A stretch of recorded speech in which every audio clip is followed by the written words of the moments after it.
Salut la famille, j'espère que vous allez bien. C'est Hulda Fombo et bienvenue à notre séance de ce jour. Aujourd'hui, nous allons parler d'une bourse qui n'est pas trop connue, qui s'appelle la bourse gouvernementale MOFCOM. C'est une bourse qui est entièrement gratuite, mais votre billet d'avion est pris en charge. C'est une bourse qui a été créée par le ministère du Commerce de la Chine avec pour objectif de renforcer la communication et la coopération entre la Chine et les autres pays sous-développés. Donc, c'est une bourse qui existe depuis 2015 et elle couvre les étudiants en master pour 2 à 3 ans et pour les étudiants en doctorat pour 3 ans. Donc, c'est un programme qui est complètement en anglais. Et en ce qui concerne la période de dépôt de dossier, il faut vous référer aux mises à jour sur les sites des ambassades de la Chine ou bien consulat de la Chine dans votre pays ou également sur les sites de votre université cible. En ce qui concerne les critères d'éligibilité, il faut être citoyen d'un pays sous-développé autre que la Chine, avoir moins de 45 ans. Ici, le critère d'âge est beaucoup plus flexible que pour la bourse gouvernementale classique, où la limite d'âge est 35 ans pour le master. Il faut être également en bonne santé physiquement, moralement et mentalement, et également avoir un certificat qui atteste de votre bonne santé. Il ne faut pas aussi avoir une maladie contagieuse. Il ne faut pas être également banni et il faut ne pas aussi avoir des maladies chroniques comme l'hypertension, les maladies cardiovasculaires, le diabète, les problèmes psychologiques, des infections, des maladies infectieuses ou être en convalescence après une grande opération ou une grande maladie et aussi ne pas être enceinte ou physiquement très paralysée. Il faut en outre avoir au moins 3 ans d'expérience professionnelle, avoir une licence si vous voulez postuler pour le master et avoir un doctorat si vous voulez postuler, pardon, un master si vous voulez postuler pour un doctorat. Il faut également faire partie des catégories suivantes. Membre de l'administration, euh, responsable responsable ou être dans le staff d'une entreprise ou d'une organisation, également, ou bien être dans le domaine académique, ou bien faire partie d'une institution de recherche. Il faut avoir un très bon niveau d'anglais également, puisque le programme est en anglais. Il faut aussi avoir du potentiel.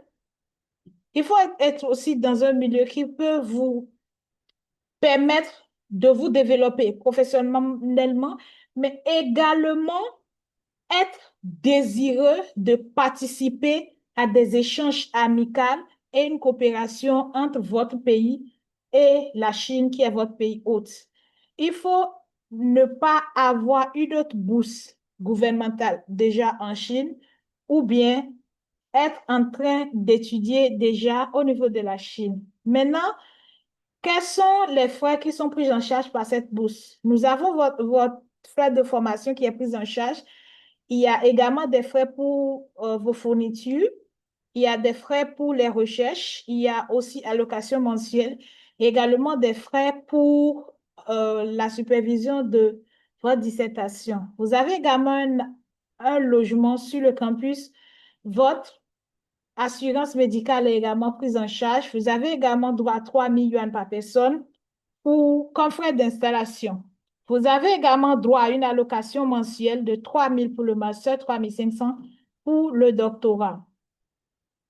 Vous aurez également droit à un billet d'avion aller-retour et vous avez aussi des examens, comme des examens qui se font chaque année pour voir le progrès de vos études. Maintenant, nous allons parler des documents qu'il faut pour déposer le dossier. La première des choses, c'est l'application form, le formulaire d'inscription que vous allez télécharger sur le site du CSC, ici, www.campuschina.org. Vous téléchargez, vous remplissez les informations, vous téléchargez ça. On aura besoin également de la photocopie de votre diplôme le plus élevé. On aura également besoin de la photocopie de vos relevés de notes. Pour la licence, pour ceux qui veulent déposer pour le master, il faut de la première année jusqu'à la licence. Et ceux qui veulent déposer pour le doctorat, il faut de la première année jusqu'au master. Tout doit être traduit et mis dans votre dossier. Il faut également un plan d'études, study plan, research proposal, protocole de recherche et également votre CV qui montre votre parcours scolaire et professionnel. Il faut aussi deux lettres de recommandation. Une doit être de votre employeur et l'autre du domaine académique. Il faut aussi la photocopie de votre Foreign Physical Examination Form. Vous pouvez télécharger ce formulaire au niveau du site du CSC ou bien même sur Google et vous allez faire les examens. Un médecin va remplir, mettre son cachet et tout et vous allez soumettre. Il faut aussi une copie de votre certificat de langue, le certificat qui montre votre aptitude à comprendre, à écrire, à lire l'anglais pour pouvoir suivre les cours en Chine. Il faut également une copie de votre passeport valide d'au moins 1 an. Il faut aussi votre casier judiciaire datant de moins de 6 mois. Il faut que ce soit également en anglais. Tous les documents que je viens de citer doivent être en anglais ou en chinois, pas dans une autre langue. Maintenant, pour le dépôt de dossier offline, il va falloir avoir l'approbation et la recommandation d'une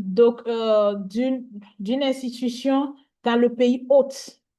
Donc, souvent, les gens contactent les universités chinoises et ils leur donnent des pre-admission letters et c'est celle de cette pre-admission letter et les documents pour aller déposer au niveau des ambassades de leur pays.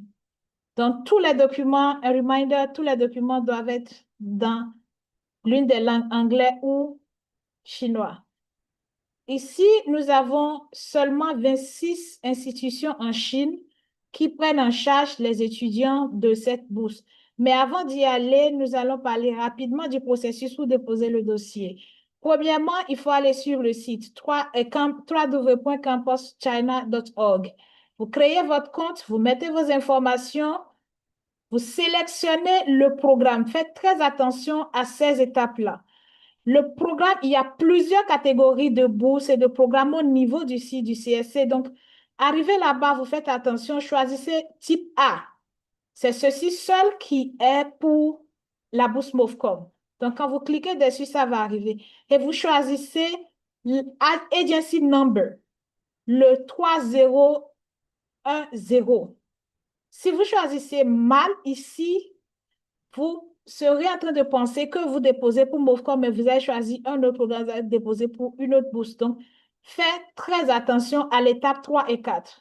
Après ça, vous allez mettre toutes vos informations et télécharger, soumettre. Vous allez d'abord soumettre, bien évidemment, vous allez soumettre. Et là, vous allez télécharger le document, le application form, signer et ajouter ça à vos documents pour déposer au niveau de l'ambassade pour votre dépôt final. Et maintenant, nous avons 26 universités. Voici la liste des 26 universités dans lesquelles les bourses-là sont disponibles. Donc, si vous choisissez autre université que les universités qui sont ici, vous ne pouvez pas bénéficier de la bourse MOVCOM. On a Peking University, Tsinghua University, Renmin University of China, Beijing Normal University, Beijing Jiaotong University, University of International Business and Economics, Beihang University, Nankai University, Tianjin University, Jilin University, Fudan University, Shanghai Jiaotong University, Tongji University, East China Normal University, Shanghai University of Finance and Economics, Nanjing University, Zhejiang University, Xiamen University, Shandong University, Wuhan University, Huazhong University of Science and Technology, Wuhan University of Technology, Sun Yat-sen University of University, Southwest Jiaotong University, Xi'an Jiaotong University, and Harbin University of Technology. Donc, voilà les universités qui disposent de la bourse MOVCOM. Je souhaite bonne chance à tous ceux qui s'intéressent à cette bourse. Merci.